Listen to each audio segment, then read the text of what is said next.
Baik, bismillahirrahmanirrahim. Assalamualaikum warahmatullahi wabarakatuh. Welcome back to my channel. Selamat sore menjelang malam untuk rekan-rekan guru honores dimanapun Bapak Ibu berada. Semoga Bapak Ibu tetap dalam keadaan sehat walafiat. Amin. Jadi pada video kali ini Bapak Ibu ya, kembali lagi admin akan mengupdate informasi terbaru ya, terkait ya baru saja kabar gembira untuk guru honorer ya, dan tentunya juga untuk tenaga honorer lainnya itu dari BKN ya. Di sini cara terbaik ya permudah honorer lolos menjadi ASN P3K di tahun 2022-2023. Tapi sebelum kita lanjut, bagi rekan-rekan guru yang baru menemukan channel ini, silahkan tekan tombol subscribe dan aktifkan lonceng notifikasi agar setiap hari Bapak Ibu bisa mendapatkan informasi terbaru dari kami. Kemudian sedikit terkait isi video ini, kami ingin melakukan disclaimer Dior dulu bahwasanya seluruh isi video yang ada di konten ini bukanlah informasi resmi dari Kemendikbud maupun Panselnas. Sebaiknya Bapak Ibu jadikan saja sebagai tambahan referensi. Mengapa kami katakan? Karena yang resmi itu tentunya informasi atau pengumuman terbaru di sscsn bkn.co.id dan guru PPPK Kemdikbud.co.id. Baik, tanpa berlama-lama lagi kita langsung saja to the point ya. Apa sih isi kabar gembira ini untuk dari BKN ya, untuk honorer tentunya. Oke, let's go. Jadi di sini Bapak Ibu ya, ini semacam kita ilustrasikan saja bahwasanya pemerintah daerah itu sudah mulai melakukan pendataan Bapak Ibu ya. Pendataan apa? Tentunya pendataan honorer di tahun 2022. Nantinya hasil pendataan honorer itu akan masuk di aplikasi BKN. Nah, tentunya seperti itu ya. Jadi ini penting sekali ya. Aplikasi pendataan honorer itu sedang disiapkan BKN dan diperkirakan selesai di pertengahan Agustus. Jadi sudah beberapa kali kami katakan Bapak Ibu ya, bahwasanya untuk pendataan honorer itu difokuskan dulu di bulan Agustus Bapak Ibu ya, karena tenggat waktunya itu sampai tanggal 30 September 2022 seperti itu. Nah, pendataan berlaku bagi seluruh honorer di seluruh Indonesia, baik honorer guru, tenaga kesehatan maupun tenaga administrasi pastinya. Nah, seperti itu ya. Jadi bukan hanya guru honorer Bapak Ibu ya, tapi seluruh honorer di seluruh Indonesia, baik itu honorer guru, tenaga kesehatan maupun tenaga administrasi tentunya.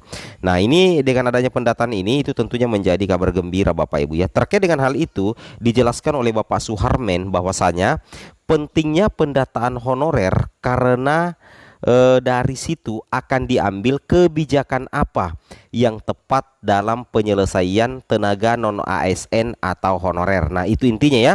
Jadi inti dari pendataan honorer Bapak Ibu ya, ini yang harus Bapak Ibu pahami ya, bahwasanya inti atau apa sih sebenarnya pentingnya dengan adanya pendataan honorer. Jadi dengan adanya pendataan honorer itu nantinya Bapak Ibu ya akan diambil kebijakan ya, akan diambil kebijakan yang tepat ya dalam penyelesaian tenaga non ASN atau honorer tentunya. Tanpa data yang valid, kata Bapak Suharmen, kebijakannya akan menimbulkan masalah baru. Nah, menurut Suharmen, kebijakan pemerintah nanti akan menyentuh semua tenaga non ASN ya, seperti itu ya. Baik K2, non K2, pegawai tidak tetap, guru tidak tetap, pegawai non PNS serta istilah lainnya. Dari pendataan honorer akan dilihat peta tenaga non ASN. Kemudian dengan database tersebut pemerintah menentukan kebijakan yang tepat seperti apa. Nah, ini tegas dari Pak Suharmen. Jadi kita sudah bisa simpulkan melalui sedikit penggalan artikel ini Bapak Ibu ya, bahwasanya fungsi atau pentingnya pendataan honorer itu nantinya akan dijadikan landasan untuk diambil kebijakan yang tepat dalam penyelesaian tenaga non ASN atau honorer pastinya. Nah, jadi seperti itu Bapak Ibu ya. Jadi Bapak Ibu seharusnya ikuti pendataan honorer ini yang baik ya. Nah, di sini kita ketahui bahwa ada 5 syarat Bapak Ibu ya untuk mengikuti pendataan honorer. Yang pertama yang harus Bapak Ibu ketahui adalah tenaga honorer K2 yang terdaftar dalam database BKN dan pegawai non ASN yang telah bekerja pada instansi pemerintah. Kemudian yang kedua adalah menerima honorium sesuai dengan mekanisme pembayaran langsung dari APBN untuk instansi pusat dan APBD untuk instansi daerah. Kemudian ketiga, telah diangkat minimal oleh pimpinan pimpinan unit kerja. Kemudian yang keempat, bekerja paling minimal 1 tahun hingga tanggal 31 Desember 2021. Dan yang kelima adalah berusia minimal 20 tahun dan maksimal 50 tahun. Jadi 56 tahun. Jadi di sini ada dua cut off Bapak Ibu ya. Ada dua cut off yang harus Bapak Ibu penuhi untuk ikut pendataan. Yang pertama cut off untuk usia, dan yang kedua adalah cut off masa pengabdian atau masa kerja, seperti itu ya. Ini resmi dari Kemenpan RB Bapak Ibu ya. Itu yang harus Bapak Ibu pahami. Oke, kemudian kita lanjut lagi di sini sedikit Bapak Ibu ya, bahwasanya nantinya di pendataan itu akan dilakukan inventarisasi data pegawai non ASN sesuai dengan ketentuan pada angka 3 dan menyampaikan data yang dimaksud ke BKN paling lambat tanggal 30 September 2022 sebagaimana lampiran 1 dan 2. Jadi di di SMM Pan RB memang ya ada tenggat waktu sampai tanggal Bapak Ibu ya, tanggal 30 September ya. 30 September 2022. Wow, HP admin lobet Bapak Ibu ya, sorry. Karena admin ini hanya pakai handphone ya. Oke, kita lanjut lagi sedikit ya. Yang bagian B di sini juga ada penyampaian data pegawai non ASN harus disertai dengan surat pernyataan tanggung jawab mutlak SPTJM yang ditandatangani oleh pejabat pembina kepegawaian. Di sini banyak yang bingung Bapak Ibu ya.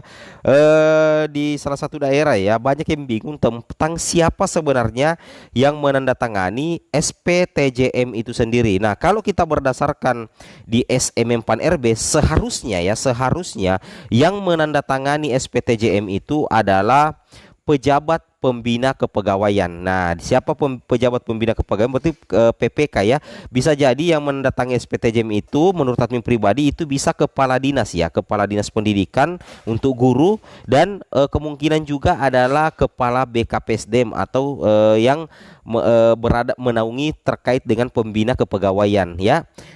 Tapi lebih amannya sih sebenarnya kalau SPTJM buat saja yang kepala sekolah dulu, kemudian ada yang kepala dinas misalkan, kemudian kepala BKPSDM. Nanti misalkan di store berkasnya ada salah satu yang diambil di situ, yang duanya ini bisa jadi tidak diambil kan, seperti itu. Itu lebih aman ya, supaya Bapak Ibu tidak bolak-balik ya, dari rumah ke kantor untuk mengurus pendataan honorer ya. Jujur ya, di pendataan honorer ini banyak honorer yang Bapak Ibu ya, mulai dari pagi sampai malam itu mengikuti pendataan ya, mengumpulkan berkas, dokumen dan sebagainya ya di salah satu kabupaten kami Bapak Ibu ya. Oleh sebab itu, setiap pejabat pembina kepegawaian agar melakukan pemetaan pegawai non ASN di lingkungan instansi masing-masing, dan bagi yang memenuhi syarat dapat diikut sertakan mengikuti seleksi CPNS maupun P3K dengan ketentuan. Jadi pendataan itu tentu berkaitan dengan kesempatan Bapak Ibu untuk mengikuti calon PNS maupun calon P3K. Jadi itu sangat berkaitan ya. Bisa jadi kalau Bapak Ibu tidak mengikuti pendataan, bisa jadi Bapak Ibu tidak bisa ikut tes P3K. Termasuk guru juga sebenarnya Bapak Ibu ya. Itu yang harus Bapak Ibu pahami. Nah, terkait dengan hal itu, BKN baru-baru saja merilis di Instagram resmi mereka, yaitu BKN Goit Official. Di sini dikatakan ya, postingan BKN dalam penyusunan proyeksi nasional kebutuhan ASN setiap tahunnya, BKN selaku instansi pembina penyelenggaraan manajemen ASN itu telah menerbitkan pedoman bagi instansi pemerintah pusat dan instansi pemerintah daerah dalam melakukan penyusunan kebutuhan pegawai ASN, baik PNS, P3K di lingkup instansinya masing-masing. Jadi ini BKN tidak main-main Bapak Ibu ya. Itu sudah menyiapkan ya pedoman untuk instansi pusat dan pemerintah daerah dalam melakukan penyusunan kebutuhan pegawai ASN, PNS dan P3K di lingkungan instansi masing-masing. Dan ini terkait juga dengan yang namanya pendataan honorer pastinya. Itu yang harus Bapak Ibu pahami ya. Oke, kemudian di sini juga ya, ini ada pertemuannya di BKN juga Bapak Ibu ya, melakukan penyusunan kebutuhan ASN.